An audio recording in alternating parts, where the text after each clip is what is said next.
Baik.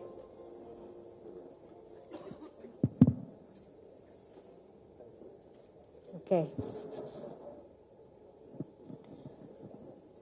Baik, berikutnya selamat siang Bapak-Bapak. Ya. Apa kabar? Salam sehat. Sudah lega ya? Sudah agak sedikit lega ya? Enggak? Oh kerja keras menanti soalnya, habis ini langsung kerja ya? Langsung kerja. Langsung kerja. Baik, kalau begitu langsung saja kita akan buka sesi tanya jawab dengan rekan-rekan media yang sudah hadir. Kita akan buka 2 ronde, 3 penanya sekaligus untuk kemudian dijawab langsung ya Pak ya? Dijawab langsung ya, satu-satu ya. Baik, kalau begitu langsung saja untuk angkat tangan, kemudian sebutkan nama, asal medianya, kemudian juga dengan pertanyaannya. Mohon untuk disesuaikan dengan tema kita pada siang hari ini ya, Bapak Ibu sekalian, dan juga mungkin 1 pertanyaan untuk 1 penanya, kalau boleh ya. Oke, yang pertama mungkin dari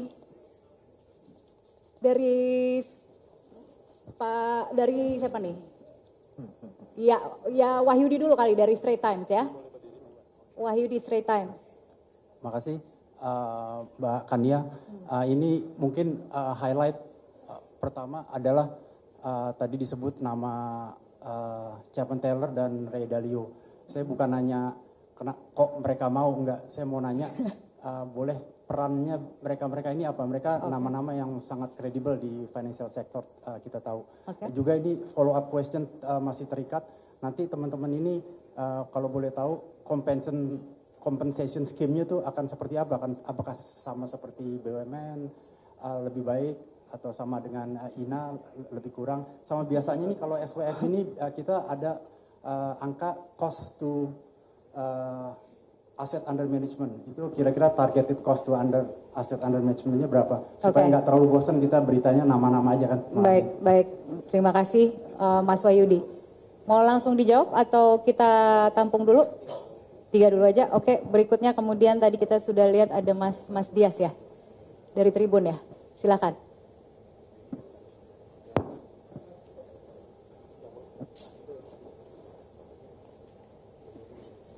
Ya. Selamat siang, saya Dias dari Tribun News. Izin Bapak-Bapak, mau tanya untuk pertanyaan pertama mungkin ada banyak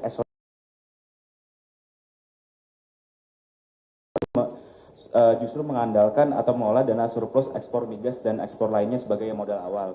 Sementara seperti kita ketahui Danantara itu kan mengandalkan konsolidasi aset dan setoran dividen BUMN. Untuk yang semacam ini Danantara menjadi SWF mana nih sebagai role model. Terus yang kedua, mungkin Pak bisa dijelaskan lagi bagaimana proses Danantara merekrut para pejabat yang baru saja diumumkan oleh Pak Rosan tadi, sejak kapan dan melibatkan institusi headhunter mana. Mungkin terakhir penekanan dari pertanyaan sebelumnya mengenai peran Jeffrey Sachs, Chapman Taylor, dan Roy Dalio bergabung ke Dewan Penasehat Danantara. Sebenarnya apa sih Pak yang membuat mereka tertarik untuk join menjadi bagian dari Danantara? Terima kasih. Baik. Pertanyaan ketiga, penanya ketiga dari Kontan, silakan.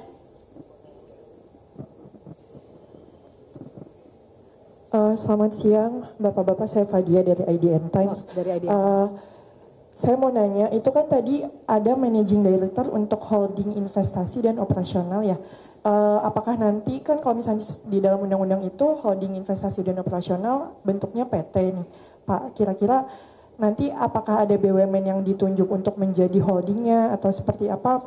Mungkin boleh dijelaskan Pak, pembagiannya nanti akan seperti apa dan bagaimana nanti statusnya itu holding-holding BUMN yang udah ada saat ini, apakah holding operasional dan holding investasi ini bisa disebutnya sebagai super holding atau gimana? Itu aja, terima kasih. Baik, terima kasih.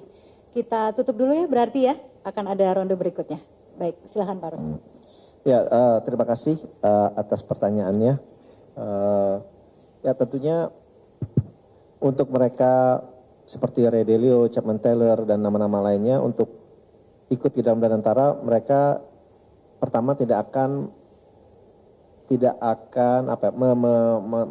meresikukan dirinya kalau mereka tidak meyakini Danantara ini adalah suatu sovereign wealth fund yang dibentuk dengan tujuan, niat yang baik, dan juga mereka berbicara kepada kami baik secara strukturnya, secara filosofinya, secara risk and compliance-nya, mereka ingin tahu dulu seperti Ray Dalio maupun Chapman Taylor maupun Jeffrey Sachs itu berbicara baik bertemu langsung seperti Ray Dalio datang ke sini maupun secara virtual, secara Zoom ya bicara.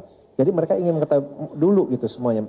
Mereka tidak serta-merta pada saat kita tanya mereka bilang, oh ya kita mau, prosesnya cukup dalam karena mereka perlu dapat clearance juga dari tempat mereka bekerja, bahkan perlu mendapatkan clearance dari negaranya.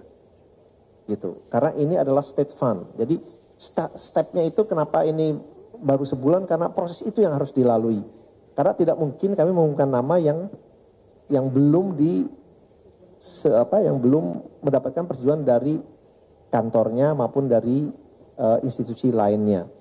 Jadi mereka, nah kalau saya kadang-kadang berpikir gitu ya, saya bicara sama teman-teman, kalau mereka saja yang punya nama besar dan mau bersama-sama dengan kita dan meyakini ini adalah suatu hal yang positif, yang punya kontribusi yang besar, yang mesti apalagi kita yang ada di sini.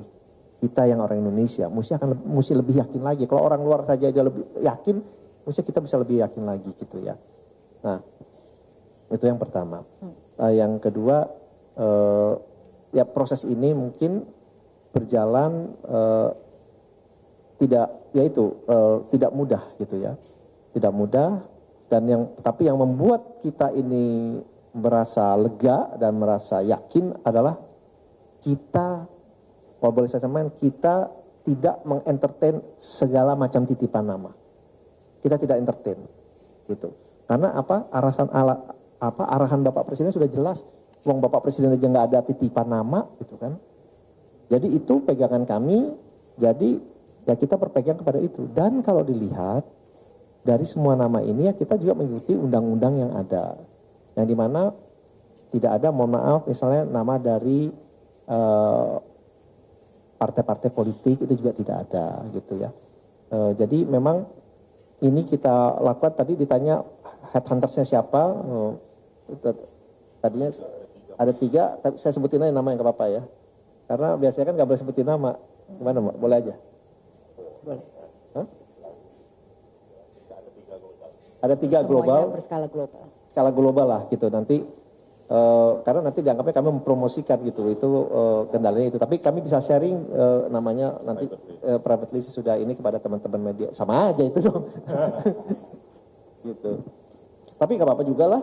Ya kan, maksudnya kita kan terbuka gitu ya, daripada ada dusta di antara kita dibantu oleh Egon Zehnder salah satunya gitu ya. Terus kita bicara juga dengan yang lain-lainnya gitu ya. Itu yang kita pergunakan. Jadi mereka kasih list, jadi kita minta mereka kasih list nama minimum 3 nama gitu di satu posisi. Mereka kasih list 3 nama berserta CV-nya. Pada saat itu memang orangnya tuh minimum 3 dan belum di approach dulu gitu. Nah kemudian dari tiga nama itu kita lihat secara urutannya yang lebih baik mana, kemudian baru dilakukan approach oleh mereka. Kalau mereka dari orang yang sudah bersedia ya tentunya tidak serta-merta langsung iya, karena mereka masih bekerja di tempat lain. Jadi berbicara dulu dengan kami, berbicara dengan kami, sesudah itu baru proses berikutnya dilakukan gitu. Jadi sesudah proses ini selesai, berserta CV-nya, kemudian kami sampaikan ke Bapak Presiden. Bapak Presiden sangat luar biasa, melihat CV-nya juga satu persatu, dilihat CV-nya dan Bapak Presiden menyatakan, oh ya ini nama yang baik, nama yang memang mempunyai kemampuan dan track record yang baik. Ya udah, jalankan, dan saya tidak ada titipan satu nama pun dari beliau. Itu yang membuat kita senang, dan beliau tidak menolak satu nama pun yang kita usulkan. Gitu. Nah itu kemudian yang mengenai ini mungkin nanti Pak Dodi bisa menjawab, tetapi kita juga ada undang-undang, dari amanat undang-undang yang kita akan jalankan, dan masalah, tadi pertanyaan masalah remunerasi itu nanti adalah Dewan Pengawas yang menentukan, karena itu secara undang-undang akan ditentukan oleh Dewan Pengawas kami gitu. Mungkin itu yang bisa sampaikan, nanti silakan ditanya ke Dewan Pengawas. Yang lainnya memang dalam strukturnya itu sesuai amanat undang-undangnya ada yang membawahi holding dan juga membawahi investasi untuk melakukan konsolidasi dan juga peningkatan dari segi governance, akuntabilitas dan transparansi itu yang intinya yang akan kita lebih tekankan terlebih dahulu kepada BUMN-BUMN yang ada. Gitu. Tapi nanti Pak Doni atau Pak Pandu silakan menambahkan. Terima kasih. Ya, silakan Pak Doni atau Pak Pandu. Terima kasih. Tadi sudah dipaparkan dijawab dengan jelas oleh Pak CEO. Mungkin saya hanya akan menambahkan yang berkaitan dengan operasional. Betul tadi disampaikan oleh Fadia bahwa di dalam undang-undang itu ada 2 perusahaan entiti di bawah Danantara. Tentu teman-teman media juga sudah kita sampaikan beberapa kali. Tujuannya bahwa memang kita menghindari terjadinya resiko di antara investasi dan operasional. Dan kesempatan ini juga saya jelaskan dengan demikian jelas bahwa investasi tidak akan berpengaruh terhadap operasional daripada BUMN. Karena ada 2 entiti yang terpisah. Ini juga sering dipertanyakan oleh masyarakat dan juga media bagaimana nanti dengan risiko investasi. Jadi yang pertama adalah tujuannya adalah untuk memisahkan dengan sangat jelas bahwa operasional dan investasi itu 2 hal yang berbeda karena risikonya juga berbeda. Jadi tidak ada kekhawatiran akan terjadinya mix secara risiko. Lalu yang kedua adalah perusahaan mana yang ditunjuk sebagai holding. Bahwa memang di dalam undang-undang perusahaan holding ini kepemilikannya adalah 99% Danantara dan 1% adalah pemerintah melalui BUMN. Sehingga kemudian kita memilih existing BUMN untuk menghindari terjadinya setoran modal di 1%-nya BUMN untuk atas total aset yang dikonsolidasikan. Parameter yang kita pilih adalah perusahaan-perusahaan yang paling sehat secara finansial. Paling sehat itu artinya tidak punya problem-problem finansial yang yang besar. Nah, kita sudah memutuskan memilih BKI. BKI itu adalah saat ini holding untuk ID Survey. Ini memang perusahaan yang tidak memiliki hutang dan lain sebagainya. Sehingga mudah untuk kita melakukan ini. Nah, konsolidasi sudah dilakukan terhadap BKI, kemudian nanti BKI-nya akan menjadi perusahaan baru di bawahnya. Sehingga dengan demikian, nanti yang akan dipakai adalah BKI sebagai holding yang akan diganti nama tentunya. Menjadi holding daripada Danantara untuk operasional. Nah, berkaitan dengan pertanyaan kedua tadi, apakah akan terjadi perubahan di sisi holding-holding yang sudah ada hari ini? Tentu di dalam prosesnya nanti kita akan melihat akan banyak sekali corporate action akan dilakukan dan juga corporate konsolidasi. Jadi akan terjadi nanti setelah ini di launching, kemudian BUMN-BUMN yang sudah diinbrengkan ke dalam operasional holding, kita akan melakukan lagi memapping ulang seluruh daripada BUMN kita, akan terjadi nanti bisnis konsolidasi. Termasuk mereview daripada existing holding yang sudah ada. Kurang lebih begitu. Jadi nanti menjadi holdingnya operation Danantara namanya. Ya, super holdingnya Danantara. Ya, jadi ini holding operationnya Danantara dan nanti ada holding investasi di tempatnya Pak Pandu. Silakan Pak Pandu. Mungkin tambahan saja tadi ada pertanyaan Wahyudi juga karena Wahyu ini kan adalah bisnis human capital. Dan kita lihat tadi list-listnya human capitalnya memang kelas-kelas dunia.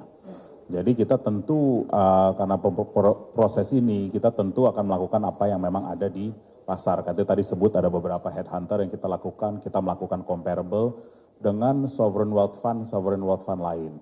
Dengan hari ini aja kita mungkin sekarang nomor 6 di dunia sebagai sovereign wealth fund. Nah, ini mungkin juga perlu ditekankan. Jadi kita memang compete globally. Ini juga sangat penting. Dan memang kita juga tahu ada juga perbandingan dengan beberapa leading company di BUMN. Jadi ini adalah comparable yang ada baik dalam negeri dan juga di luar negeri. Dan yang terakhir tadi pertanyaan dari sisi holding investasi pun ini akan merupakan suatu PT yang tugasnya menginvestasikan hasil dividen dari holding operasi. Nah, tugasnya operasi tadi yang seperti ditekankan Pak Doni memang untuk menaikkan value, shareholder value di perusahaan-perusahaan yang ada di bawah itu. Dan the job buat investasi adalah untuk berinvestasi long term yang bisa menghasilkan economic profit yang sustainable. Tadi dijelaskan juga risk dari dua itu berbeda, makanya ada risk di sebelah kanan, ada juga nantinya akan ada risk. Terakhir mungkin tadi saya akan tekan lagi yang tadi Pak Rosan sebutkan, ini masih akan berkembang karena waktu, Ini baru 1 bulan, ini baru kita masukin minggu keempat, ya kan, dari Danantara. Nantinya tentu kita akan announce lagi beberapa nama tambahan, tapi tolong tunggu tanggal mainnya. Tapi insya Allah sebentar lagi. Oke. Mungkin menambahkan satu tadi silakan, lupa pertanyaan perbandingan. Sebetulnya yang pembentukan dari Danantara ini memang gabungan dari beberapa BUMN. Sebetulnya ini kalau saya lihat seperti Temasek juga adalah gabungan dari beberapa BUMN pada awalnya di tahun 1974 ya, 74 ya. Jadi ini pembentukan awal dan juga dari UAE juga disampaikan seperti itu adalah pembentukan dari BUMN yang ada dan bagaimana kemudian BUMN itu bisa meningkatkan value-nya, kita sebagai value creator di dalam hal ini. Tetapi PR kita yang awal dari Bapak Presiden adalah bagaimana di BUMN ini kita lebih menguatkan, kembali lagi saya ucapkan berkali-kali mengenai good governance, risk management and compliance and sustainability, sehingga hal-hal yang mungkin akhir-akhir ini terjadi di BUMN-BUMN di Indonesia itu, harapannya itu tidak terjadi lagi sejak ini dibawa kepemimpinan Danantara. Karena kita approach-nya benar-benar berdasarkan meritokrasi atau orang-orang terbaik yang akan dibentuk, yang akan dipilih di dalam jajaran BUMN di dalam jajaran BUMN berikutnya. Jadi ini adalah suatu hal yang baru yang dimana kembali lagi kita akan mencoba untuk membentuk para pimpinan BUMN ini adalah pimpinan yang mempunyai integritas yang baik dan benar. Terima kasih. Oke, baik. Jadi ada komitmen begitu ya Pak ya untuk menjaga prosesnya itu berjalan dengan kredibel, transparan gitu dengan melibatkan pihak-pihak yang seharusnya, termasuk juga dalam pemilihan kepemimpinan yang sesuai dengan bidangnya, rekam jejaknya sampai dengan rekam jejak dari level nasional hingga internasional, dan tentunya sesuai dengan seleksi yang berbasis dengan meritokrasi dan juga melibatkan unsur-unsur profesional, termasuk juga dari konsultan global yang tadi sempat disebut. Baik, mungkin itu yang bisa saya garis bawahi dari apa yang sudah disampaikan. Ini memang tentu masih akan terus ada pengumuman-pengumuman berikutnya secara berkala. Kita akan buka satu ronde lagi ya Pak, untuk dari media silakan langsung. Yang pakai kacamata, ya silakan. Selamat siang Pak, saya Feby dari CNN Indonesia. Mau nanya, beberapa nama kan sempat muncul ya Pak untuk jadi Dewan Pengawas, itu ada Tony Blair dan juga Ibu Sri Mulyani. Mau memastikan beliau tuh jadi masuk atau bagaimana prosesnya? Terima kasih. Oke, baik. Itu kita tampung dulu. Berikutnya dari sisi sebelah kiri, silakan langsung. Pakai baju coklat, ya. Selamat siang Pak, Denny, Jakarta Post. Mau nanya sedikit aja soal investasi Pak, jadi kayak boleh tahu nggak bakal mulai jalannya kapan, sama kira-kira ada dana yang disiapkan untuk investasi itu berapa di tahun ini? Terima kasih. Oke, baik. Berikutnya silakan yang di belakang. Ya, kacamata. Ya. Ya, terima kasih Ruli dari CNN Indonesia TV. Ini masih menyambung. Udah dari CNN ya, tadi sudah ada ya. Kita TV. kasih TV. Tapi udah ada tadi perwakilannya. Boleh ya? Boleh kita kasih. Menyambung yang dari teman-teman Jakarta Post saja. Apa tuh? Investasi tadi kan disampaikan, kira-kira nanti untuk proyeksi alternatif investasi jangka pendeknya akan seperti apa? Oke, satu ya. Oke, cukup ya. Oke, makasih. Satu, silakan. Silakan yang pakai baju. Ya. Halo Pak, saya Miss Francisca dari Bloomberg Technos. Pak, ini kan aset BUMN dikonsolidasikan ke Danantara. Sementara banyak emiten BUMN harga sahamnya itu juga anjlok gitu. Nah ini pengaruhnya apa sih ke Danantara gitu. Terus kemudian Pak, kalau dilihat-lihat juga kemarin kan sudah cukup sering rapat ya Pak Prabowo juga udah bilang ini lebih banyak ke hilirisasi nantinya gitu. Nah ini juga kayak alokasinya gimana sih Pak, skemanya dan mulai disalurinnya kapan gitu. Baik. Itu Mbak. Itu ya. Oke, makasih ya. Oke, Pak Rosan? Oke, Menteri Keuangan ada kok di Dewan Pengawas tadi kan ada kan? Oh iya, Menteri Keuangan ada di Dewan Pengawas. Mohon maaf mungkin tadi ini sebenarnya ada sebagai Dewan Pengawas. Tony Blair. Tony Blair kita masih nanti kita yang saya sampaikan kita yang sudah confirm dulu gitu. Karena kan kembali lagi ada tax time-nya clearance dari state pun dari negara itu diperlukan. Makanya kadang-kadang takes time lebih lama, tapi itu yang bisa saya sampaikan. Kemudian ya memang investasi nanti akan disampaikan oleh Pak Mandu, tentunya investasi ini nah, sejak BUMN-BUMN ini sudah masuk ke Danantara, sehingga dividen yang dikeluarkan oleh BUMN ini, dividennya itu akan masuk ke Danantara. Nah, dengan dana dividen yang kami terima ini, kita tentunya akan melakukan investasi. Nah, dalam melakukan investasi kan ini tidak bisa langsung. Nah, inilah peran dari treasury kami untuk memastikan dana-dana itu juga terinvestasikan dengan baik, dengan benar sebelum masuk kepada FDI atau sebelum masuk kepada investasi yang jangka panjang gitu ya.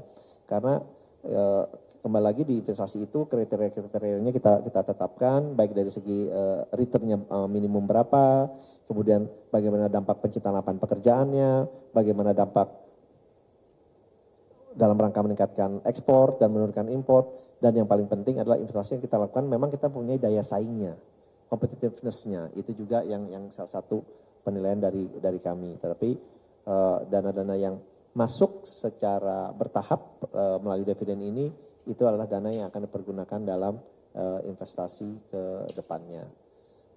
Pak Pandu mungkin mau menambahkan? Jadi mungkin filosofi investasi kami nanti saya jawab lebih menyeluruh lagi, tapi satu, kita menjadi agent of economic growth. Kedua, job creation juga sangat penting. Dan ketiga, risk management. Baru return yang harus di atas cost kita, dan return itu yang harus sustainable. Jadi di sini memang kita adalah long term investor. Dari beberapa sektor yang menurut kami menarik buat tahun ini nih, satunya tentu yang mengenai food security, kedua mengenai energy security, ketiga mengenai downstreaming, karena menurut saya downstreaming sekarang menarik, dan kemudian mengenai digital infrastruktur. Ini adalah hal-hal di mana memang banyak sekali interest untuk berinvestasi, dan juga ini adalah bagian dari peningkatan ekonomi kita ke depan. Kemudian juga dari sisi fokus return kita selalu melihat ini long term, mungkin berbeda dengan misalnya private equity di mana harus menjual, kita happy untuk own the market. Terakhir tadi ada komen tentang pasar modal atau komen tentang saham-saham yang menyangkut SOE. Saya rasa banyak di market nih, saya juga nanti bisa berbicara lagi setelah ini, tapi memang banyak noise, concern. Pertama, bagaimanakah pembentukan tim Danantara, siapakah manajemen Danantara, semoga dengan hari ini bisa dijawab bahwa tadi seperti kata Pak Rosan, all professional, tidak ada titipan-titipan, semua adalah yang terbaik di bidangnya, and global. Ini juga penting. Kemudian mungkin ada concern lain adalah nanti tentunya adalah hal-hal yang berbangkut makro, dan kita sangat aware, makanya tadi ada Dewan Pengawas seperti Ray, Pak Helman, itu adalah, dan Jeffrey Sachs, itu kenapa? Karena kita tahu bahwa makro risk semakin besar, geopolitical risk semakin besar, maka we need these advisors to give us masukan-masukan tersebut. Dan kita lihat sendiri secara global ini tidak unik di Indonesia saja, secara global memang pasar modal sedang bergejolak. Bukan saja di sini, di Thailand malah mungkin sekarang lebih buruk lagi, di Turki sedang mengalami banyak gerakan, dan juga misalnya Anda lihat di Nasdaq di Amerika, di mana ada penurunan tajam selama 1,5-2 minggu terakhir karena hal-hal makro yang ada. Tapi ini mungkin semoga pada hari ini Meet the Team ini bisa memberi jawaban untuk beberapa hal concern micro risk yang ada menyangkut pasar Indonesia. Oke, baik. Pak Doni terakhir. Khusus tadi yang pertanyaan mengenai saham, saya tambahkan sedikit bahwa secara fundamental yang paling penting perusahaan kita dalam keadaan yang sangat baik, karena memang tugas kita lah bagaimana membangun fundamental perusahaan yang baik. Tadi sudah dijelaskan juga ada sentimen-sentimen itu tentu berlakunya secara global tidak hanya di Indonesia, tetapi kita pastikan bahwa fundamental perusahaan kita bagus, dan kita harapkan nanti dengan masuknya perusahaan-perusahaan BUMN ini ke dalam Danantara, tadi sudah disampaikan pesannya oleh Pak CEO, bahwa kita akan jauh lebih transparan, jauh lebih governance-nya kita jalankan dengan lebih baik, bisnis modelnya juga akan kita review, sehingga kita harapkan dengan perkuatan fundamental ini, market ke depannya akan merespons dengan positif. Kalau lebih itu tambahannya. Terima kasih, saya menambahkan saja, ya memang tentunya dalam berinvestasi kita akan mendiversifikasi portfolio kita ya. Tadi Pak Pandu sudah sampaikan di beberapa bidang, mungkin saya tambahkan juga di healthcare industry itu juga adalah salah satu bidang yang kita ingin berinvestasi. karena itu kita masih sangat ketinggalan di bagian healthcare industry, itu juga salah satu yang kita investasikan ke depannya. Tetapi ya diversifikasi ini kembali lagi kita punya investment committee yang berlapis-lapis sehingga investasi yang kita lakukan ini benar-benar sesuai dengan kriteria yang kami bentuk, parameter yang kami sudah siapkan sehingga ini bisa menjadi suatu acuan atau patokan pada saat kita berinvestasi ke depannya. Jadi itu mungkin yang bisa saya sampaikan tambahan. Terima kasih. Ya, baik kalau begitu. Karena keterbatasan waktu, jadi kita harus tutup juga sesi tanya jawab dengan rekan-rekan media.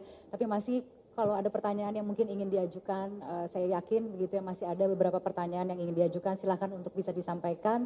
Di sini ada email gitu yang disediakan untuk pertanyaan-pertanyaan media@danantaraindonesia.com untuk kemudian dijawab oleh tim media. Ini tentunya dalam rangka keterbukaan. Ya. Ya, silahkan untuk closing statement Pak Rosan. Oke, mungkin nanti bisa ditambahkan, tapi pada intinya ini adalah lembaran baru.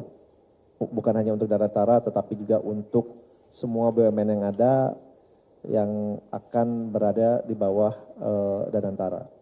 Kita akan pastikan bahwa ke depannya pengelolaan di BUMN itu akan menjadi lebih baik, akan menjadi lebih transparan, akan menjadi lebih profesional, dan tentunya harapannya ini akan memberikan dampak yang positif, tidak hanya dalam perkembangan perekonomian Indonesia, tetapi juga memberikan dampak yang positif kepada seluruh rakyat Indonesia, di antaranya adalah penciptaan lapangan pekerjaan yang berkualitas, yang berkesinambungan, dan juga yang mempunyai daya saing yang tinggi.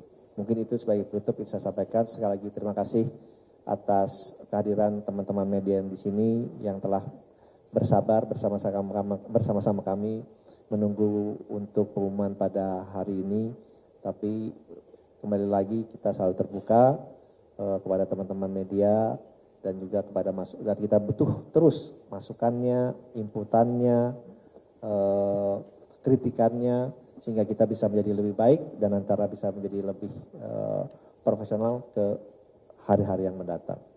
Terima kasih. Wassalamualaikum warahmatullahi wabarakatuh. Waalaikumsalam. Om Santi Om. Baik, terima kasih Pak Rosan, Pak Doni, dan juga Pak Pandu. Kami persilakan untuk kembali ke tempat. Terima kasih sekali lagi. Mohon tepuk tangannya yang meriah Bapak Ibu sekalian.